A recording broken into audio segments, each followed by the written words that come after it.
Hello and welcome to episode 8 of Subs Bench on Screen. We're joined by Ramone Close and Emilie Adams.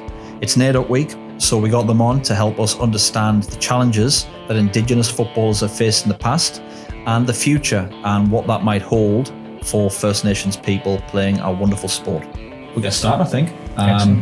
We're joined today by Ramone Close and Emilie Adams. List of clubs that we could go on forever, Ramone. Capalaba, Redlands, Rochdale, Wynnum, South, East, Olympic, Peninsula Power, Caboolture towards the end. Emilie, not as many. Tuggeranong in ACT, and then Virginia, Mitchelton and North Lakes. But this is a NAIDOC week episode, and I'm going to throw across to you, Ramone, for the acknowledgement to country. Excellent. Thanks, Benny and TC. Pleasure to be on the show and thank you for the invitation. Before we start, I'd like to acknowledge the traditional owners of the land on which we're meeting today and running this podcast, the Yagara and Turrbal people. I'd like to acknowledge elders past, present, and I'd also like to acknowledge your elders as well. Thank you. Thank you. It's the first acknowledgement to country we've done.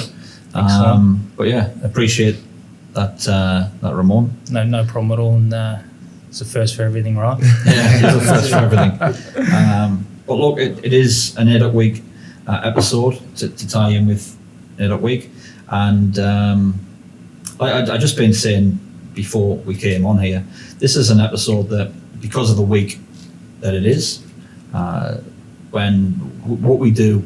People who don't know, we discuss what episodes we're going to do, whether it's coaches, female football week, the captains, the Australia Cup, and Yanni from FQ had said, look, what next episodes? And I said, isn't NAIDOC week coming up? Like, we should probably do a NAIDOC week episode. He said, yeah, 100%. So that's the episode we're doing now. Full disclosure, I grew up in the northeast of England, as you can tell by the accent.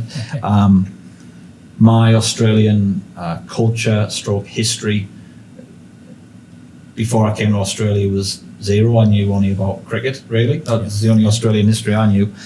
So all of this is it's very new to me. Obviously, I've been here 15 years. I'm now aware that, that there has been a story for years that's gone on, but my naivety and ignorance, unintentional ignorance with the subject, hopefully helps the interview and doesn't hinder it, because I'm coming at it from such a blank space. So you are my education, right? I'm going to get fast-tracked a little bit. Yeah. So yeah, no pressure at all. Thanks for sharing that, Benny. It's it's important, I think, for all of us to be authentic, and the fact that you've mentioned that, even the fact that you've thought about having a NAIDOC week episode's a massive step forward and shows leadership. It's not all about our community, but it is a week that's highlighted, and a week for raising awareness and education. So love that you've put your foot forward, and you've been authentic and have openly said, listen, I don't know much, and you're not the only person in Australia that feels the same, and I think it's sport. I think it's conversations like this that really open up the floor, because we've all got questions. So. Well, hopefully a few questions are answered within the next 45 to 50 minutes. I suppose the first thing, so what's your country? Where are you from? Is it different to everyone, really? It is all. I'll just start off with a bit of education just in and around when we talk about countries, and when they mention the word countries, Australia, pre-colonisation was quite intricate. There were many nations or countries, so to say, across the landscape of Australia. I believe upward of 250. For me, my country or where I'm from, so I'm a Quandamooka man from Stradbroke Island. I've also got cultural ties to Gari, which is Fraser Island, so that's Butchulla country. as well as northern New South Wales, Wollongong, Mully, which is Gidable country. But make no mistake, I'm a Queenslander. Emilie? I'm a Wiradjuri woman, so it's kind of one of the biggest countries down in the New South Wales area. And my family's predominantly from that Dubbo area, although I grew up in Canberra on Anil country. So I also have ties to Namaji as well. Excellent. And just a bit of an educational piece there. It is a custom of ours, when you see other black fellas, who's your mom, where you from, and it's through that you can quickly pick up on where people are from, their families, and so that's sort of how it works a bit. I was going to say, I'm born in Australia, and I didn't even know that. So I've just learned something that's what countries like I didn't know. So. Excellent. which is probably why we should be doing more of these sorts of things, because you'd think you'd be learning about your backyard before other countries. Obviously, being colonised by England, we learn a lot about that, but it's a shame that we don't. It might have changed, but I know growing up we didn't. Nothing like that. It's a work in progress across all sectors, and we're getting there, and it's the younger generation that are a bit more progressive and wanting to learn more, and we're certainly as a society open to a lot more things, and that's what it's about. It's about normalising it. It's we've got an ancient culture here, which is pretty cool. It's an ancient culture. I know when I go to other countries, it's like, what's that, and if we can get to a point where we're all proud, all Australians, because we are all Australians, and we can highlight our First Nations culture. Get to a point where we champion it. That would be a very cool time, right? And it's through football and vehicles like this that I think we're highlighting that, and great conversations like this. I guess touching on that, it is a football podcast. What are your personal experiences with the pathways with the First Nation people and through sport and through football in particular? Emilie, I'll let you take that one.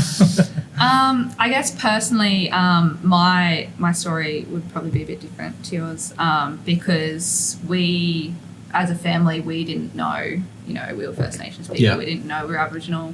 It was kept from us, and I learnt of it as an adult, and straight away was just wanting to be engulfed in it and wanting to learn as much as I could about everything. So I guess as a child, I missed out on all of the great opportunities that were there in that Canberra region. I have a lot of, now known family that we didn't know were related to us, that were, very involved in sports for First Nations people in Canberra. And so for me, it kind of started more into that adulthood when I became a bit more of an active learner and seeking those opportunities. So even when I first came up here and I learnt of the, Indigenous koalas and the opportunities to be a part of that, I straight away kind of sought out and tried to contact people, and ended up, in the Goannas team, and just been really trying to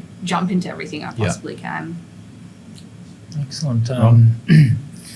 It's growing up, there weren't pathways, so to say, and there weren't too many black fellas, Indigenous people playing. I remember coming through, there was myself, Taj Minicon, Adam Sirota, 1 year older, and that was really it, and you didn't see that many Indigenous people playing, and I was quite competitive, and coming through the ranks, it wasn't easy. I think I never really experienced too many cultural barriers. It was more socioeconomic barriers. That we face. Not having money to attend representative camps and teams that you've been selected for. So growing up, there weren't any specific First Nations footballing opportunities.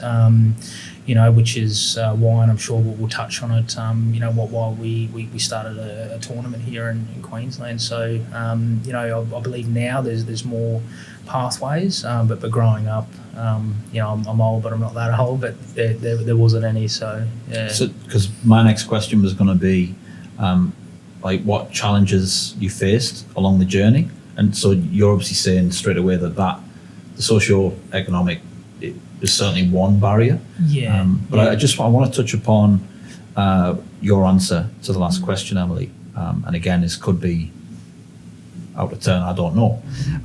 So you said you weren't aware of the heritage, effectively. Yeah. Was that hidden from you? Was that not known? And why? Whichever answer you give, why was that? It was, to our knowledge, hidden from us, from my grandmother on my father's side, and my father figured out the history at the same time that we did. My uncle was very intrigued to know, because he kind of had this inkling his whole life that I don't think this is everything. And so he dug into it, and with the help of some close friends at the time that now we know to be cousins, really helped figure out our tree and where we came from and where our roots are. And it kind of explained a lot of things, not just for myself but for my whole family, things that my dad naturally did but didn't realise was something he did because of his culture and because of how he was brought up by his father. So and my dad's dad, he passed away before this had happened, so we didn't get the opportunity to, I guess, bring it up with him. So a real shame in that sense, but we've been really, really fortunate to have connected with other family members and learnt lots through that. And, just like me, my uncle has jumped into everything that he can as well. And so he's on the Tamworth Aboriginal Land Council and learning Wiradjuri language and really just, doing everything he can. Just immersing yourself into the culture. Yeah, exactly right. Yeah. Thanks for sharing that, Emilie. It's it is quite sensitive, this subject, for many First Nations people, and just to add to your story there and put it into context on a national scale.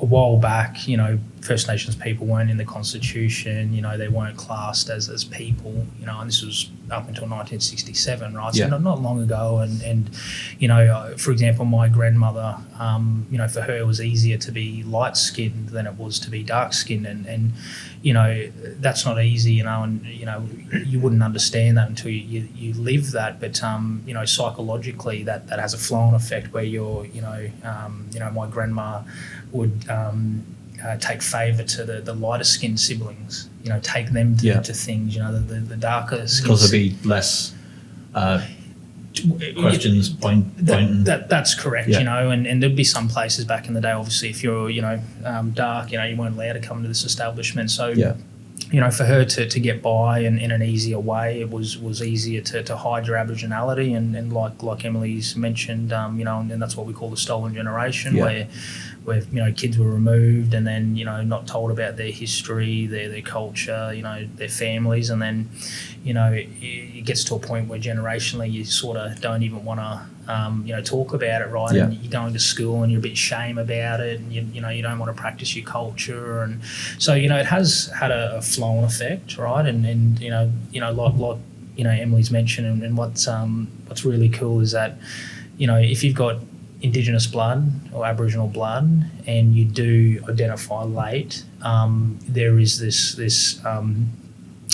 thirst to want to immerse yourself in culture, to know more, that's just how it is. If you're black, you're black.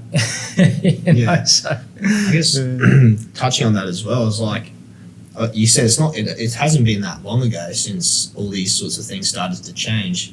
What advice would you give to young up-and-coming Indigenous athletes on their footballing pathway, or even just their pathways in life and wanting to get involved in their culture more? Knowledge is everything. Education's everything. I think Aboriginal people as a starting point will afford the opportunities to play sport, and look what we've done. You've got your Thurst and Adam Goods, your Kai Simons, the list goes on. And sport, that's great. You're learning. You're learning about other cultures, but understanding your history understanding your culture is a big thing. You know, if you can, you know, read a book about your history, you know, history in general here in Australia, you know, start to learn about, you know, how we were and our customs, and you know, once you start to do that as an Aboriginal person, you start to build your identity as an Aboriginal person, so that when you're in settings like this, you're not ashamed that someone's going to ask you about your identity and culture. And you know, you're not going to be in a position where you're like, oh, I hope they don't ask me questions that I don't know. So you know, when we talk about, you know, immersing yourself in culture, it's literally building back your identity, because you know, it's interesting, you know, as an Aboriginal person, if there's something that's needed in terms of, hey, there's an animal over there, go grab it, just because I'm Aboriginal, I'm not touching that. I'm not touching this venomous snake. So it's you know, there is a stigma attached, and rightfully so, that, you know, you're Aboriginal, you know, you should know everything about your culture, but you know, due to real reasons, a lot of our community don't know. So it's about rebuilding that. It's about you know, our non-First Nations brothers and sisters, you know, respecting that.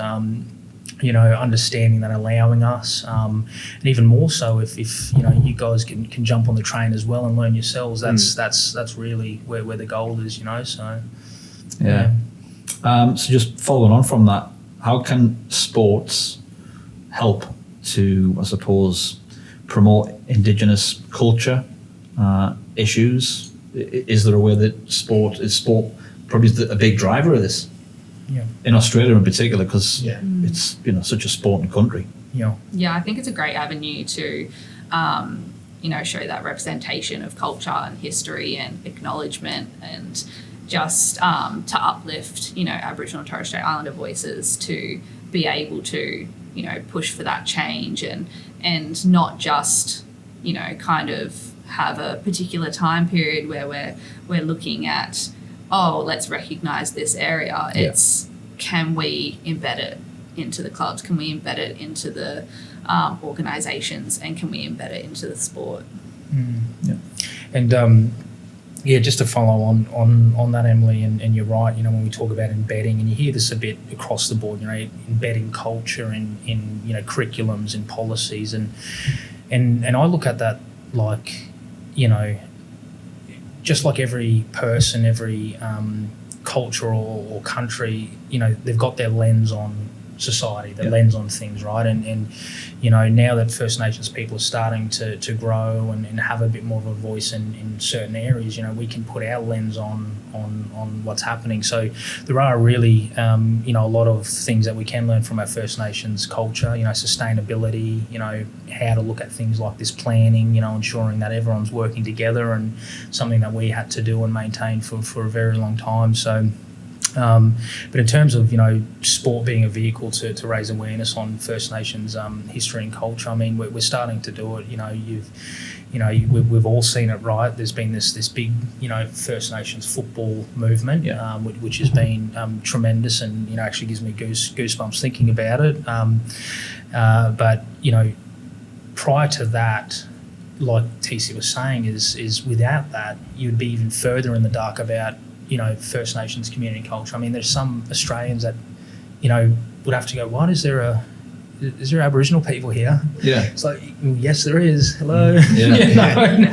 But it's through, you know, concepts, through raising awareness, that people actually just stop and think for a second and go, oh, hey, okay, I might take a little bit of time to try to understand what that is. And I just want to give you a really good example of that. You know, I love following NRL, but I don't, you know, I'm not an avid follower, and it wasn't until probably 2 years ago where I went to my first sort of football match, and it's quite interesting, the environment around the field. You know, plenty of First Nations people, kids running around, players, all the rest of it, but yes, it's a different code. Yes, there's a different, you know, socioeconomic community that plays it, but you know, the atmosphere was different, you know, and I reflected upon it and went, okay, well, there's plenty of First Nations players playing, there's plenty of First Nations families here, so all the non-First Nations people get to see the good and the bad of our community, right? And that's only because they spend time. So in football, like, TC, we played together, right, for many years, right? And, I'm half okay. Yeah, But you're not a because- bad bloke. Yeah, that's right. And it's until you spend a bit of time and you see the differences. And I think the more non-First Nations people hang out with First Nations people, the more that, these... Yeah. I was going to touch on that because, I mean, I grew up in Rockhampton, Emerald Rockhampton, surrounded by a lot of Indigenous people. Some of my best mates growing up were Indigenous, you know what I mean? And I just wonder, with football in general, like a lot of these younger men, women, they have like your Jonathan Thurstons, your Greg Inglis's, like your AFL have your Adam Goods and whatnot.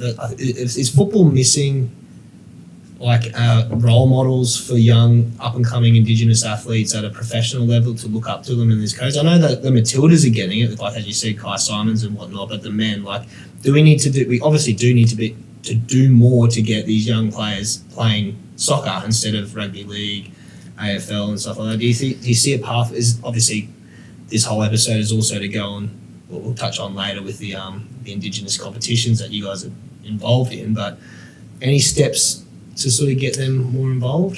Do you think cost is a big issue?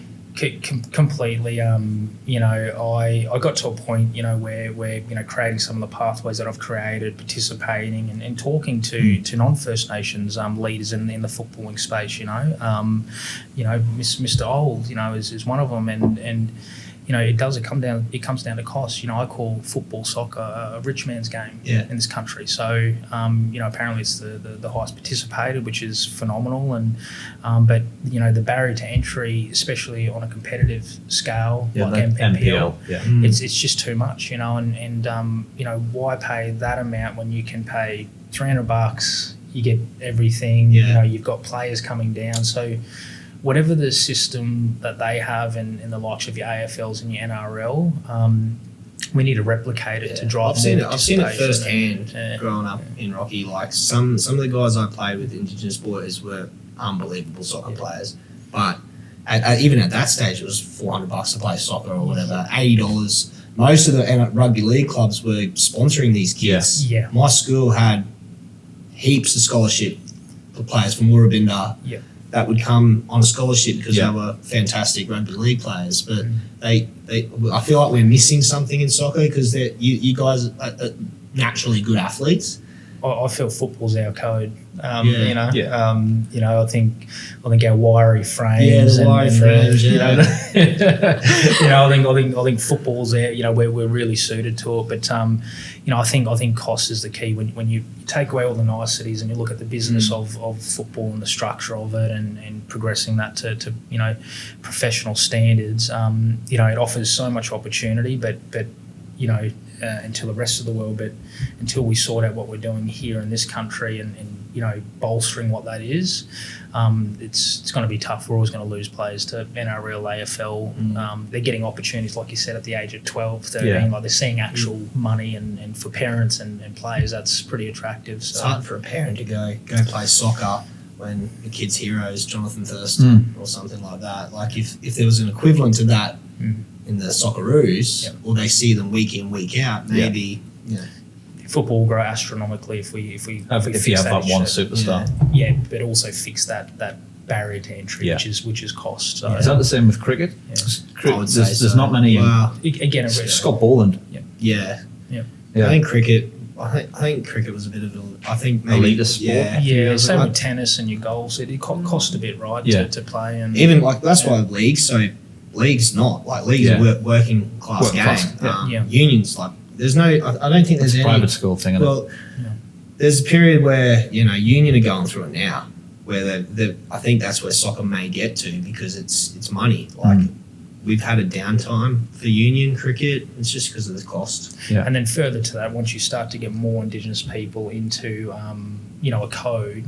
Naturally, and it's like the jerseys that have been created over time. As a black fella, and we're quite visual. I think a lot of people are visual, but But when we see that, we automatically go, oh, inclusivity. Oh, they're welcoming, they're open. They wouldn't have artwork, and there wouldn't be So then that attracts us into these codes, and it's the same thing with organisations. If you're showing that, automatically it's a trigger point for us to go, oh, okay, what's going on over there? So and even that word of mouth as well. Like we all kind of connect in that way, and I think it's easiest to jump on board with something if cousin or we call it the Murray grapevine. It's quicker than the internet. Oh, no. Do you have any challenges balancing the culture and the football? Myself per se, no. Culture's culture and football's football. And that's what that's why sport for me is such a great vehicle, because when you've got the jersey on, you've got the jersey on, culture, skin colour. You're just there to play the game. Just there to play the game. I'm there with the lads. We've got a common goal. We want to beat this other team, and that's it. And so balancing the culture was never an issue. I suppose as time went on, when I started to become a bit more of a leader, and I started to promote, Indigenous or First Nations, not issues but awareness in and around a community, then it was a little bit more tough, because you went from this football player to then this person in the spotlight that's talking about something other than football, or it can be seen as a bit politicised. So it wasn't until later on in my career where that become a bit of a balance. You're a footballer, but also the person trying to raise a bit of awareness. So that's really only when it become a bit of a balancing act. So. I think for myself personally, there's been a couple of times where I've had to kind of really sit and think with a couple of things and figure out whether I'm going to make decisions based on, climbing that ladder in football, or where my true morals and ethics lie. And I'm always going to choose those morals and ethics. I'm definitely not going to go and play or be involved in a place where, I don't feel like it's going to be a welcoming space to be. And I think, as you said before, I don't have a huge number of clubs that I've been at, and that's because I've always been that loyal person who's looking for that family and community environment, which is probably why I spent such a long time at my junior club. That and the other clubs are really far to drive to, but I think personally, I'm always going to choose my morals and my culture if the choice arises, and I hoping it doesn't occur again. But it doesn't happen. But at the end of the day, that's definitely where I know that I'm going to find my path. I suppose he spoke, sort of touched on it with the rugby league and whatnot, but role models in football or the community that have helped, mould you guys as either football athletes and also people. There's a number, definitely. I mean, when we talk about aspiring to being someone great, everyone talks about Kathy Freeman. That Olympic run, was something that I think all Australians, got quite patriotic about. In terms of football, I always had the likes of Taj around and Adam Sirota and naturally as black fellas or Indigenous people, we are competitive ourselves, and it wasn't until a bit later on that I started to become a bit more aware about Jade North and what he's achieved, and come across the likes of Stephen Cleary and seeing those lads that are a bit older. So in terms of First Nations stars and shaping me, really, there's many, and just really I fed off of the positions they were in and what they were doing, and wanted to be like them and grow. So I will make a special mention there to Jade North. I would say he'd have to be one of our most decorated, if not the most decorated First Nations footballer to ever live. When you look at his career and what he's achieved, it's phenomenal. So little shout out there to Mr. North. So mine's easy. It's Lydia Williams all the way. I was lucky enough to train with her in my younger years, and obviously see her as a footballer, but know her as a person. And she's just, you know, heart of gold through and through. Perfect role model for any aspiring, you know, First Nations person, non-First Nations person, any goalkeepers, for sure. So yeah, easy for me. Yeah. I know back in 2016, the Warragles went to, was it New South Wales? Yeah. To compete? Yes. Warragles. The Warragles shirt. Is that your shirt? Number 10? Yes, that is mine. I was a bit skinnier back Yeah, I was then. going to say, that's an extra small, isn't it? Yes. And that was down in Nowra in New South Wales. Yes, that's correct. Yeah. So it's an expensive trip, though.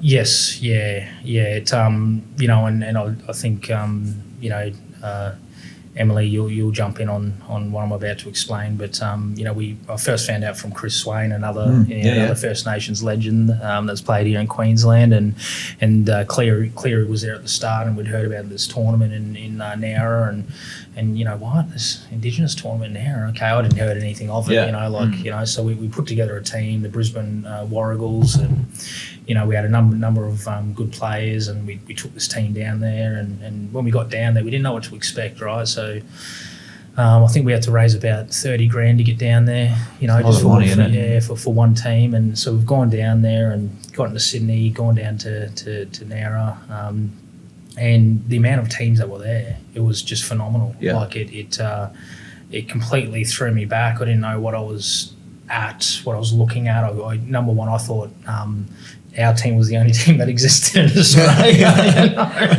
How many teams have you talking?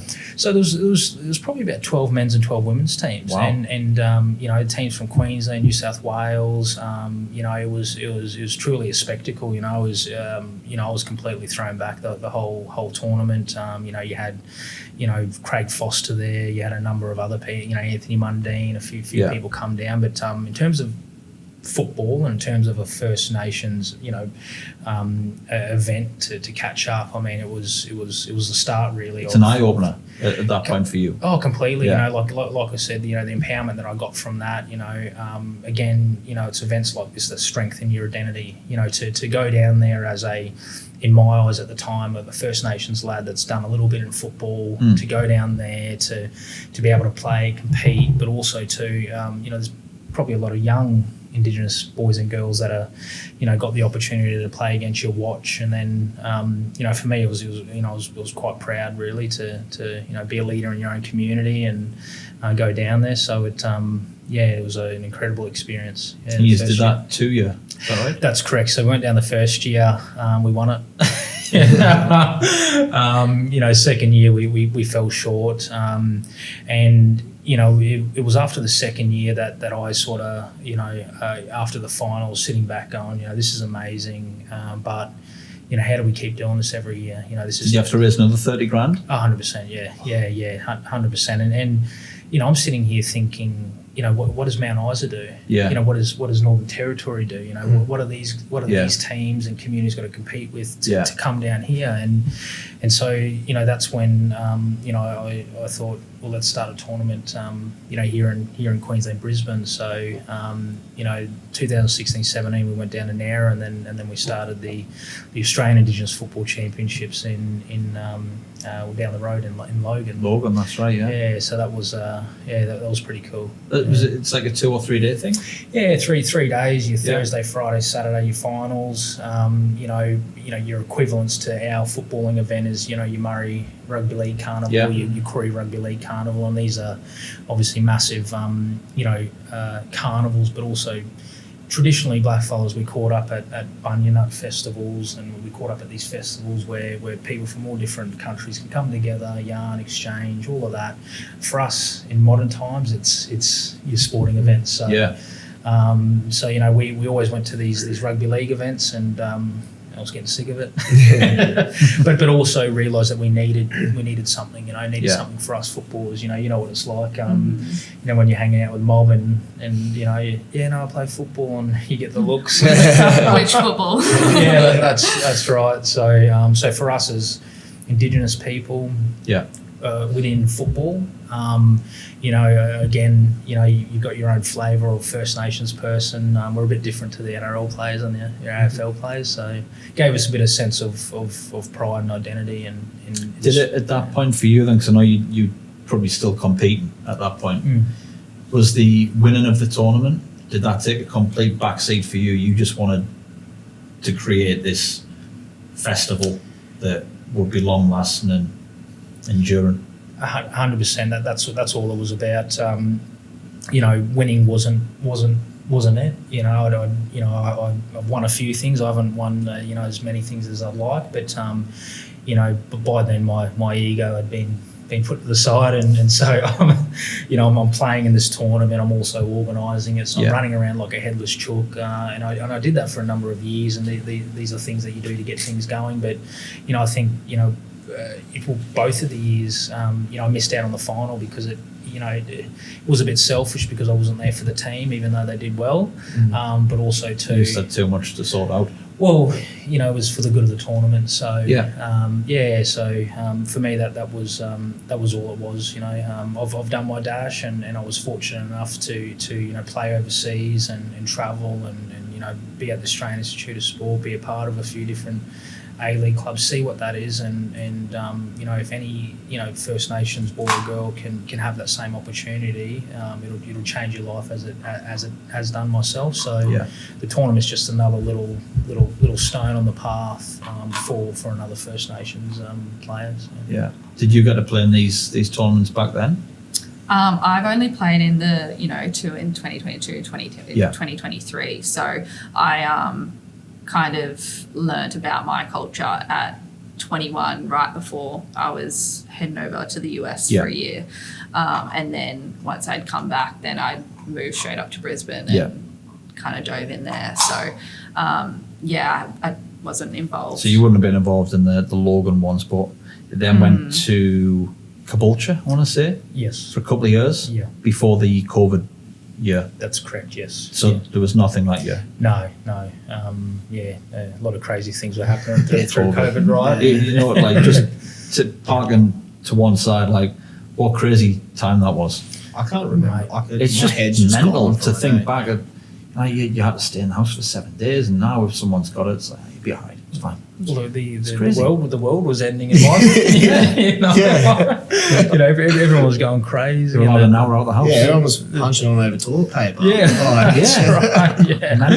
I was too busy studying. I think the world just kind of flew past me at that point. When the tournament come around, it was obviously a no-brainer that there's obviously more pressing issues it was a crazy time. So. Yeah, it was around about 2018 that we did the Indigenous Football Week, the Indigenous round. Yeah, and clubs started to get jerseys made similar to the one that Emilie's modelling there. Warragles. Yeah, and it's so talk me through each of these designs it actually represents something. It's not just people have just put together a design. There's a lot of thought goes into this. Yes. Yeah. Well, I can talk to, I guess, my experience in supporting and coordinating the jersey for Virginia United. I was going to say, as an Indigenous sort of player, do you get consulted on the design? Well, I actually sought out the connection who, Kylane Hart, who created the design, and so he spoke to an elder of that country and talked in length with them about the story of that particular land that Virginia United sits on, making sure that he's got all of the details correct, because you don't want to misrepresent history. He spoke me through that and wrote down the story for us, and we all kind of learnt it, looked through it, and then had a look at the jersey. But myself and another Indigenous player at Virginia United coordinated that there. So it was good to learn about it for me personally, because I didn't know what was involved previously. I haven't been taught about the Indigenous artwork. am not an artist in any way, shape or form. Well, that would be one thing, I suppose. if you haven't been aware up until a certain point, that's not something you can just pick up in 5 minutes. No. Like, there's a lot of thought goes into this. Yeah. It's interesting, you know. I believe, you know, and I term it like this, and you know, loosely, but you know, you're a student of being Indigenous. You know, it's a lifetime of learning, you know, and gaining wisdom on what that means. And you know, Emilie mentioned with the designs, you know, our community don't do things to just do it. There needs to be, you know, meaning behind everything. And you know, for example, designing a jersey, no matter how elaborate or, you know, how non-elaborate it is, as is this, but there is a story behind the Warragles, and I'll give you an example of this. Like, you know, to some people that's, you know, a few lines, but that actually comes from a picture of a dingo, a warrigal, running across you know, wetlands, and you know, that is the trail that it leaves behind them. Right. Yeah. You know, so you know, to us that meant, you know, this story means something. You know? So, you know, when we talk about art and artwork, you know, really it is about, you know, the story, why, and it's normally synonymous to the people that are involved in what that is. So, Did you have a hand in designing the Peninsula Power one that year? Yes, I did. Yeah, I remember that. Yeah. So with the, you know, obviously, and I, you know, full disclosure, I'm not an artist, but you know, I do have a number of family members who are artists, and you know, you consult to just ensure that, you know, any First Nations person consults, you know, with their elders, their community, to make sure that they're doing things, you know, culturally correct. And so for Power that year, you know, we created a bit of a design that depicted, you know, the old, you know, Redcliffe football league structure with, I think it was Margate and Redcliffe City. Yeah, and, you know, the amalgamation of the two clubs that have come together to form Power. So, you know, again, you know, that is you know, a story that the whole, you know, Peninsula Power community hold dear. That's just being translated, you know, in terms of, you know, Aboriginal art into a design. Yes, that's correct. Yeah, so you know, again, wearing it, knowing the story, opposed to just going, oh, it's artwork. Yeah, it can, that's a nice kit. That's correct. There's actually meaning. Yeah. Always. Yeah. So that's sort of how it works, and you know, how the approach normally is. So. Yeah, and I think what we probably should do is to thank all of the kit manufacturers who jumped on board and created this, because it's they do it during the season, which is unusual. Starts conversation more than anything, doesn't it? Because you can ask somebody like, oh, where's that design for? What's the meaning behind that design? And like, as you said, like, it doesn't have to be land. It's just, it could be something as simple as two clubs coming together depicted in Indigenous art, and it's a story. That creates conversation, and on you go. And I will give a shout out to Nathan Walker. He was one of the first, I believe, to really go, hey, we want to do it. And you know, one of the prominent you know, clothing manufacturers jumped on board to help assist with that, and you know, they really pushed the Indigenous jersey rounds forward. And you know, for me personally, as an advocate in this space, you know, it really enhanced you know, the awareness. I think prior to these Indigenous football jersey rounds, it was sort of, football's fun, right? But you know, there wasn't much happening. That's been introduced, and then it started raising questions, and you know, whether it's positive or negative for those that are, you know, aren't educated on it has slowly gotten to a point where, you know, you're seeing these jerseys, and you do need to think, and you do need to ask some questions, and hopefully through that process you're getting to a point of education to go, oh, well, okay, oh, great, I'm starting to understand more about, you know, Indigenous people, how and what they are, and you know, how they look at things. And so, so that's the goal, and you know, the journey that we've been on, and what we're trying to achieve with it all. So, And then next came the Australian Indigenous football teams. Yes. So the Roos and the Koalas. I remember, it was what games was it? Did the men win or the women won? The Arafura games. Yes. Yeah. So So the Australian team concept was created after 2018, and we always wanted to create a progression, not just a tournament but a progression, and so the concept had been created, the idea had been created, and then the Arafura Games were coming up, and I believe back maybe about 10-15 years ago there was a First Nations team that entered there, but the Arafura Games is basically like mini Olympic Games, and you've got a few Asian countries that attend, and so the teams went up there and again put it together. It wasn't perfect, the funding, trying to scrape that all through, and one of those stories. But the teams went up there, had a ball, represented, had a great time, a great experience. The men missed out, but the females took gold, and when you look at that, that's pretty cool. Cool. Just a community that's come together. Raise the money. There were no expectations, but to go there and play, take it out, it's a decent platform, isn't it? And if you can imagine some of the First Nations players that have never played at a representative level, to them that's making the Australian Indigenous team is close to making the Socceroos, all the materials. Of sorts, it is, it is. It was the start of the. That was the start teams. of the national. Indigenous teams. Yeah, that was it, and it went from there, and from there it's just progressed, and I can't to be honest thank the likes of Lawrence Gilbert enough. I started the Australian Indigenous Football Championships with Lawrence. He actually was a gentleman that helped start the NAIDOC tournament. And I've been with him from 2018 up until the creation of the national teams, and he's then taken the national teams further, and it's not easy. The consultation, and you gentlemen are aware, right, of putting teams together, and so he's done a tremendous job to traject it forward. Have games at the Sunshine Coast Salvaguana Stadium, which is no easy task. Playing against the Sunshine Coast representative teams, to then taking it international, right?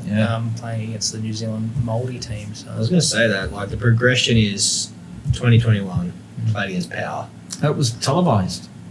Yes, it was. Both games, the men and the women. Yeah. Was it? Which channel was it? So it was SBS, and then I believe it was on NITV as well. It was live. So we've been fortunate, throughout the journey to have the likes of Craig Foster advocate and champion for us. To be honest, again, another person that has played a massive role in raising. He was brilliant, to be fair. 100%. We need. They term them allies, which is not a nice term because again we're all one. But for people that continuously, selflessly, use their power and their position to highlight,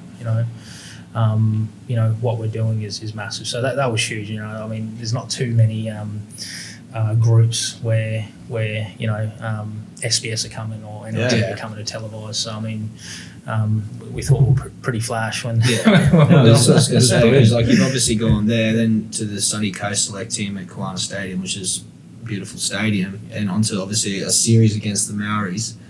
What's the where do you want to take it now? Is it going to be an annual series against another Indigenous culture, or what? Where do you see that the Tri Series or whatever going? I don't want to talk out of school because I don't currently look after the teams, although I was yarning to the gentleman today who do look after the teams, but I believe there might be potentially a bit of a state of origin. I think following other codes, you look at the Indigenous All Stars and what they're doing. I think that would be the end goal. But really, it needs to be something and stand for something. And from where it was to where it is now is chalk and cheese. But really, it's just about highlighting and promoting more First Nations players, and it helps. There's players like your Lyra Tobys and players in the A-League that if they were coming back to attend and play in these national teams, it takes it from that to them. I think too as well. From a local football standpoint, I know Josh McKee obviously is very heavily involved as well. Who's obviously involved with our club, but he's spoken to us about. He's like, I saw this young player at the Australian national football titles, we should have a look at them. And obviously we're a QPL4 club, but it's those conversations that the more eyeballs you get on these kids, it might be a bigger club like Power or Lions go, oh, I saw this kid playing at the national titles, like, let's have a look at him. And then you get more guys in, and obviously when you're at senior football level, you can start giving free registry, like signing, you start getting paid for stuff. Like, so I think it's great to have it, because in my opinion, that's one thing that the code's missing, especially in the A-League. And I'm starting to see it with like some of the Islander teams. Like I know Central Coast had a couple, I think maybe Papua New Guinean players or Fijian players, and you're like, we've got all these great athletes in our own backyard. Like, how do we not utilise that? Because it's only going to further grow the code. As you said, fantastic athletes, and sport's one thing that brings everyone together. Yeah. So it's like it's such a good concept, and I hope it does go strength to strength. Honestly, it's so good. How did you find the experience of being involved in those teams in 22 and 23? The whole squad getting together, like just the camaraderie, and so you're all there for the cause. You go into camp too, don't you? Yeah. It's like a few days or a week's camp, which is a few nights before the game.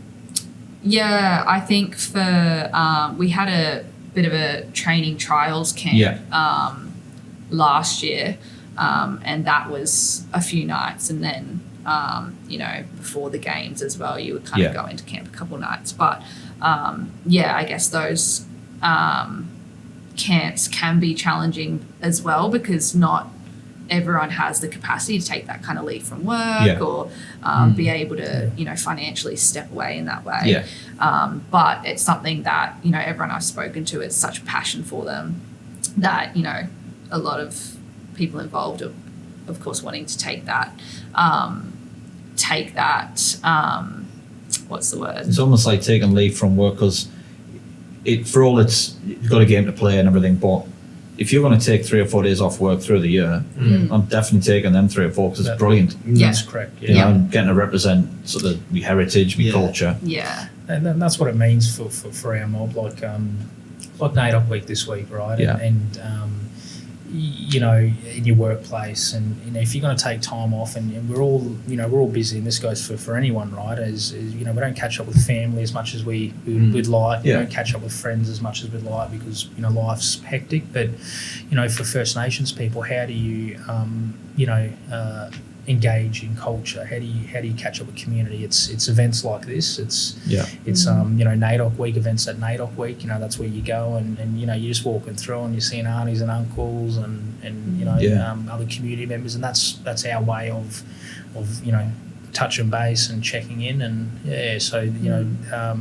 events like this are definitely held in high regard for our mob. So definitely. I think for me, it was a bit of a whirlwind experience going through my first tournament to get into the koalas team in the first place, because again, as someone, I'm not gonna sit here and pretend that I know everything. I've grown up in culture, because I haven't, and I'm chasing my tail, trying to learn as much as I can, because I'm so passionate about it. So I think to be welcomed into that kind of community and family, particularly with my Guyanese team, I really hold them so dear to my heart, and they just welcomed me with open arms. And then again with the koalas, like, it was honestly such an honor. And whilst I've had really great experiences in my career thus far, it's really one of my, I guess, most prized memories so far is being involved in those tournaments and those teams. And it's something that I never would have even thought would be kind of a goal of mine, because I didn't know it was a thing. It's not like it's not a dream come true, because up until a certain point didn't know anything. So it's not a dream come true, but once you've kind of got the taste for it, you want more. It's emotionally charging, and you can see it when you're at the tournament. Players that would normally get penalties miss them. Throwing yourself under the bus there, mate. But it's very emotional in a positive way. Just like representing your country, really, when you're playing for the national teams, it'd be the same. lining up. Listening to the anthem, you're representing your country. So it's, that maybe times 10. But just before we wrap it up with the random questions that we'll open up, if 10 years ago we were at a 0 and the ultimate aim is a 10, where do you think we are now in terms of Indigenous football and where you think it is now compared to where it should be? So 0, 10 years ago, where's it now? Definitely an 8.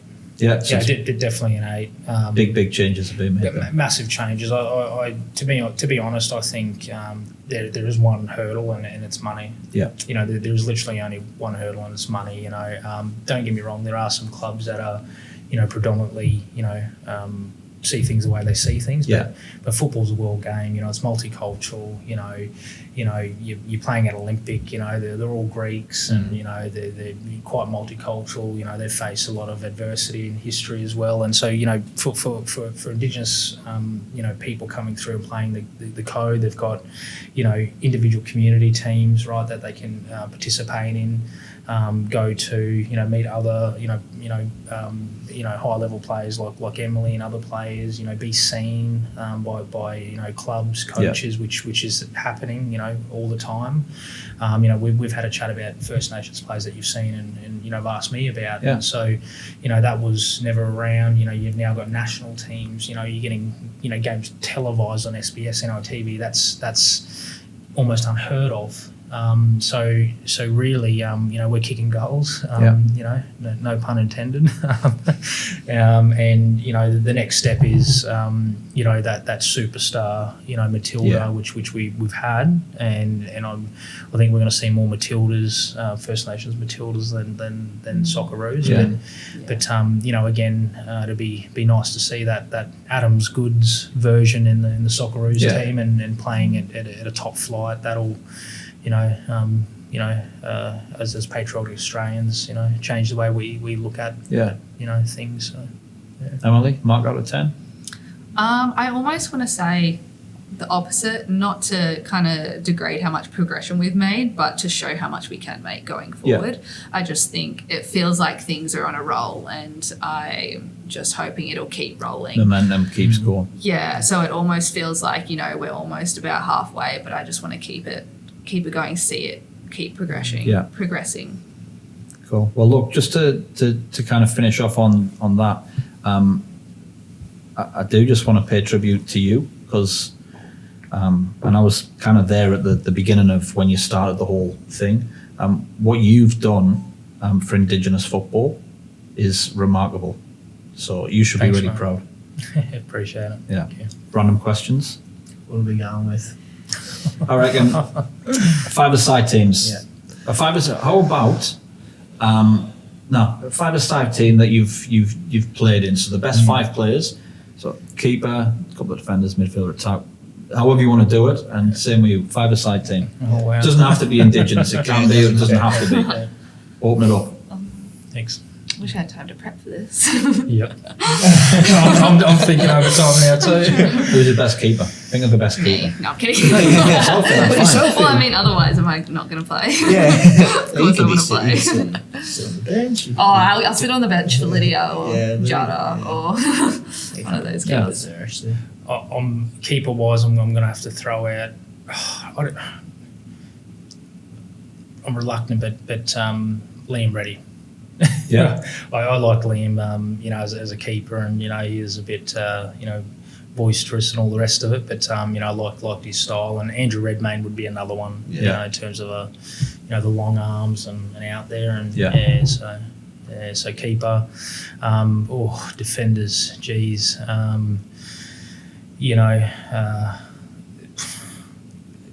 McGowan. He's one. I as a striker, I didn't like the big solid defenders. I don't think anyone likes playing against McGowan. No. So McGowan, he's a good player there. I'd have Cunha, Danny Cunha in the 5-side team. Makwase, I like playing with Makwase. Who else? One more. When he was on, Matty Heath. Heath. When Heathy was on, I always enjoyed playing with Heathy, and Yeah. And these are players that I always had a relationship along Yeah. on the pitch. So, yeah. No, good team. Emilie? I feel like I couldn't go past being involved in the team. It's all good. But I think previously I loved playing with like Nat Tatham. Yeah. Played with her at Mitchelton, and she's just quality girl on and off the pitch. I would also have. I should have been thinking more instead of listening to you.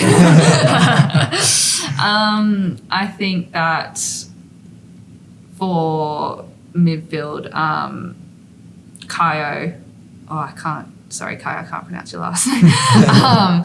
She's a player that's recently come into, I guess, my circle from Japan. She's absolutely outstanding. Another girl, Aoi, she's come on really kind of those kind of A-League level girls that are, building up teams to be a part of them. They're, absolutely amazing. And, I love playing with Callie Purifoy as that, winger. I think she's best in that wing position, so she can come in and send balls in. And then, also Britt Whitfield's outstanding striker as well. So I think I haven't been counting, so sorry. Sounds Might be enough. more. I reckon another random question. Top 3 Indigenous personalities to have dinner with. Damn. Who would you like to sit down if it was open, having a feed, having a yarn? I'd have to say Josh Adokar. Yeah. Obviously, he's a character, right? He's always laughing. So Josh Adokar's one. I'll definitely say Patrick Mills. He's obviously done a lot, at a high level. And I was actually with him down at the AIS, and he was a quiet boy. Against all odds, or getting told he was small, the rest of it. So to get to where he's gotten is just absolutely phenomenal. And then, I'll have to get back to you on the last one. Yeah. I wouldn't go past sitting down with Kathy Freeman and just hearing her story from her, and I think that would be absolutely incredible. Also love to have dinner with Liz. She's just such a lovely person from my experiences, and real golden heart. And third one, I know if I could go back in time, I'd love to meet Eddie Marbo and just learn of more, I guess, personal experiences of what he went through that period of time in the Marbo decision. And my last one would be Goodsy.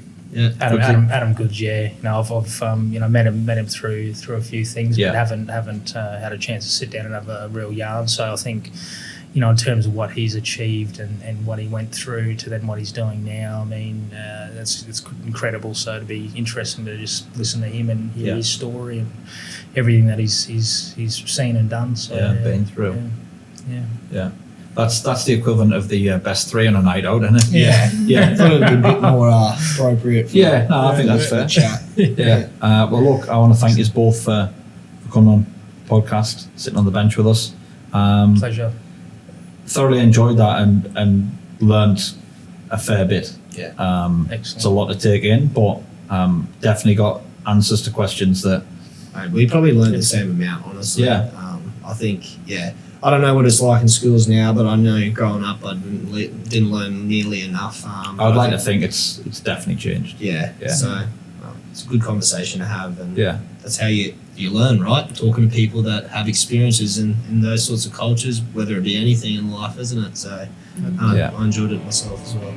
Cool. Excellent. All right. Well, thanks. Appreciate it. We'll be back in 2 weeks with another episode. Until then, like, share, subscribe, do what you got to do, and enjoy.